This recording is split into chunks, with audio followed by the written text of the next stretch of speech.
2020-এর এপ্রিলে ভারত চীন সীমান্তের বিরোধপূর্ণ প্যাংগং হ্রদের উত্তরে ফিঙ্গার এরিয়া 8 থেকে ফিঙ্গার এরিয়া 4-এ অনুপ্রবেশ করে চীনা ফৌজ। এরপর গালওয়ান উপত্যকায় রক্তক্ষয়ী সংঘর্ষের পর নতুন করে শুরু হয় দ্বিপাক্ষিক শান্তি আলোচনা।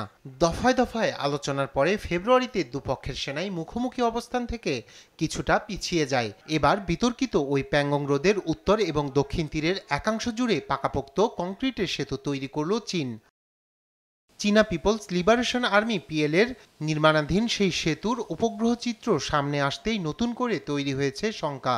উপগ্রহ চিত্র বিশেষজ্ঞ ড্যানিয়েল সাইমন জানিয়েছেন, ভবিষ্যতে ট্যাঙ্ক, সাঁজোয়া গাড়ি সহ ভারী সামরিক সরঞ্জাম মোতায়েনের উদ্দেশ্যেই ওই সেতু বানানো হচ্ছে।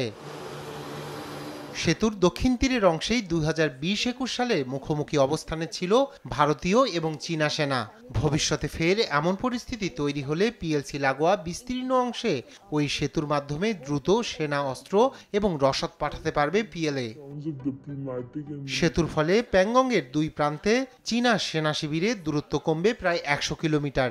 এর ফলে যুদ্ধের সময় বড় সুবিধা পাবে পিপলস আর্মি, যে কারণে প্রকৃত নিয়ন্ত্রণ রেখায় লাল ফৌজের তৎপরতা নিয়ে বারবার বিরোধিতা করে আসছে ভারত।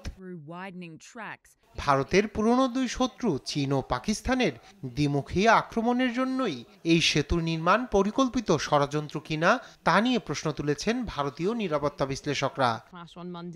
রায়হান কবির শুভ্র, নিউজ ডেস্ক, দেশ টিভি।